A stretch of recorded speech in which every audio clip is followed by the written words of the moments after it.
Hello friends, welcome to my channel Authentic History. Friends, आपने पिछले जो हमारा पार्ट था उसमें आपने देखा कि किस तरह हमने मॉडर्न इंडिया तक की आपको हिस्ट्री बताई मैंने, और इसमें आपने देखा कि अंग्रेज़ जो है ब्रिटिशर्स वो बंगाल तक पहुँचे और उन्होंने 1757 में प्लासी की और 1764 में बक्सर की लड़ाई को जीता। उसके बाद ये सिलसिला यहाँ पर ख़त्म नहीं हुआ, क्योंकि ब्रिटिशर्स, मैंने आपको पहले ही बताया था, ब्रिटिशर्स जो है वो ईस्ट इंडिया कंपनी के ऑफिसर्स हैं, उनके अधिकारी हैं, और ये जो कंपनी है इसका मेन मोटिव था ट्रेड करना और उसके साथ ज़्यादा से ज़्यादा मनी उनको कलेक्ट करके इंग्लैंड तक पहुंचाना।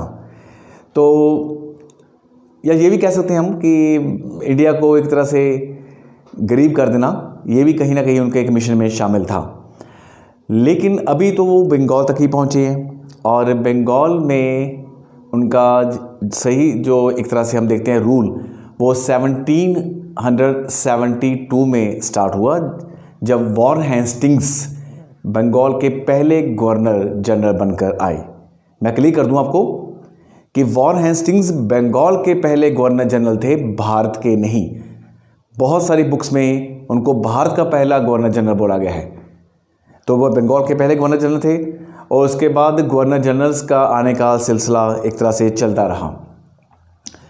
लेकिन अंग्रेज़ों ने अब बंगाल के साथ साथ मैसूर को भी अपने ईस्ट इंडिया कंपनी के जो उनका एक मेन एक तरह से उनका एक दायरा है उसमें उसको भी शामिल किया, जैसे कि हैदर अली का हारना और टीपू सुल्तान का मारा जाना।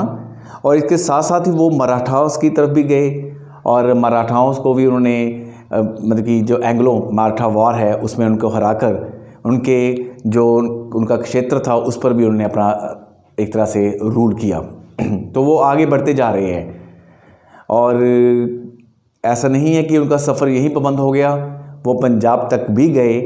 लेकिन 1799 में पंजाब से वो आगे नहीं जा पाए, क्योंकि पंजाब में महाराजा रणजीत सिंह का राज था और अगले 10 सालों में महाराजा रणजीत सिंह की पॉलिसी इतनी अच्छी थी कि 1809 में ट्रीटी ऑफ अमृतसर, जिसे हम कहते हैं अमृतसर की संधि, करनी पड़ी अंग्रेज़ों को।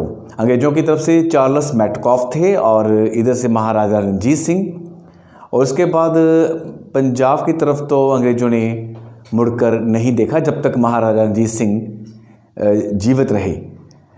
और उनकी डेथ के बाद आप देख लीजिए, first Anglo Sikh war, second Anglo Sikh war, ये दोनों हुई और पंजाब को भी एक धोखे के साथ ब्रिटिश साम्राज्य में शामिल कर लिया गया। ये ईस्ट इंडिया कंपनी इस तरह की पॉलिसीज़ की गई है उसने। और मेन, मैं आपको फिर बताऊंगा कि मेन मोटिव इनका यही था कि किसी भी तरह से बाकी की यूरोपियन कंपनीज को अपने कंपटीशन से बाहर निकालना और एक एक करके इंडिया के जो अच्छे अच्छे स्टेट्स हैं, इंडिया के अच्छे अच्छे प्रोविंसेस हैं, उनको ऑक्युपाइड करना। और जहाँ पर इनको लगता था कि ऐसा नहीं हो पाएगा, वहाँ पर लॉर्ड डलहौजी जैसे गवर्नर जनरल आते हैं और वो आकर डॉक्ट्राइन ऑफ लैप्स, जिसे आप लैप्स की नीति आप लोगों ने सुना होगा, लैप्स की नीति उन्होंने चलाकर कई स्टेट्स को ब्रिटिश साम्राज्य में शामिल कर लिया। 17 नागपुर, बरार, संबलपुर और सबसे ज़्यादा महत्वपूर्ण जिसका नाम आप सभी जानते होंगे, झांसी। जी हाँ, झांसी, वहाँ की जो रानी थी लक्ष्मीबाई, उन्हीं को मतलब कि अपने राज को बचाने के लिए वीरगति को भी प्राप्त करना पड़ा आगे चल के, क्योंकि ये एक तरह से सब मर्ज कर लिए गए थे। और 1856 तक तो अवध भी इनके ब्रिटिश साम्राज्य में आ गया था। यहाँ पर आप क्लियर सुनिए कि 1857 में बहुत बड़ी एक तरह से रिवॉल्ट हुई और आमतौर पर हमारे इतिहासकार इसको क्रांति भी कहते हैं। लेकिन यहाँ पर आपको क्लियर करना चाहूँगा कि यहाँ पर आप क्रांति को इंग्लिश में रेवोल्यूशन ना बोलिए या ना पढ़िए। अगर कहीं पर आप इसको रेवोल्यूशन पढ़ते हैं तो ये गलत होगा, क्योंकि ये रेवोल्यूशन नहीं थी, it's a mutiny. It's a mutiny because क्योंकि ये टोटल फ्लॉप हो गई, फेल हो गई। हमारी जो 1857 का जो रिवॉल्ट है बेशक मंगल पांडे या हमारे सैनिकों से शुरू किया गया और काफ़ी एक तरह से इसमें कई लोगों ने अपनी जान भी दी, लेकिन कुछ गद्दार भी थे। लेकिन फिर भी मैं ये कहूँगा कि ये पूरी तरह से सारे इंडिया को कवर नहीं कर पाया, क्योंकि पंजाब इसमें शामिल नहीं हो पाया। ये नहीं कि जानबूझकर नहीं, पंजाब इसलिए क्योंकि पंजाब के जो खालसा सेना थी उसको भंग कर दिया गया, इसलिए पंजाब के लोग निहत्थे हैं। अब बेचारे कैसे वहाँ पे पार्टिसिपेट करते, और पंजाब का शामिल ना होना कुछ, और इसके साथ साथ साउथ इंडिया के भी कुछ इलाकों का शामिल ना होना, पूर्वी भारत उधर भी आप देख लीजिए। तो आप सिर्फ ये एक तरह से अवध या जो मिडल हमारा इंडिया है उसी के कुछ जो इलाके हैं ये उन्हीं में ये विद्रोह फैला। और ये हाँ, ये सच है कि जैसे कि BD सावरकर साहब ने कहा है कि ये भारत का प्रथम स्वतंत्रता संग्राम था।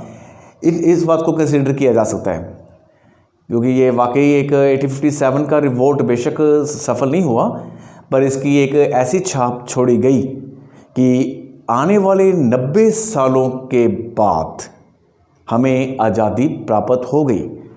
या मैं ये कहूँगा कि जिस पूरे इंडिया को कवर करने के लिए ब्रिटिशर्स ने 1757 से अपना सफ़र शुरू किया और 1857 तक वो ले गए, यानी कि लगे उनको 100 साल, लेकिन राज कर पाए वो सिर्फ 90 साल, सिर्फ 90 साल।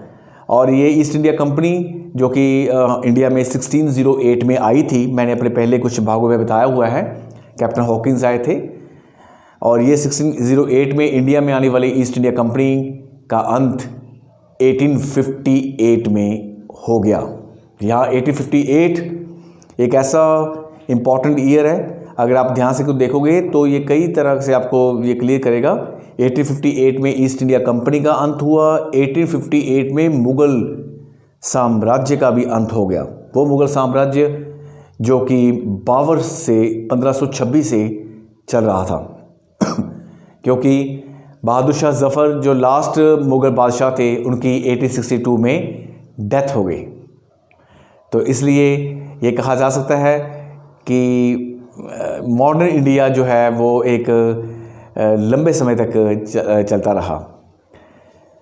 तो मैं आपको वही इससे आगे भी लेके जाऊंगा, लेकिन अब हम यहीं पर अपना ये आज का जो है वो वीडियो इसको यहीं पर समाप्त करेंगे, क्योंकि इसके बाद फिर आप जो एक नए लास्ट जो इसके बाद मैं अगला लेकर आऊँगा अपना वीडियो, उसमें मैं आपको ये क्लियर कर दूं कि उसमें आपको जो है इंडिपेंडेंस का, स्वतंत्रता संग्राम के बारे में वहाँ पर हम एक तरह से बात करेंगे। तो जल्द ही आपके सामने वो वीडियो पेश की जाएगी एक नए ढंग के साथ। Thank you so much.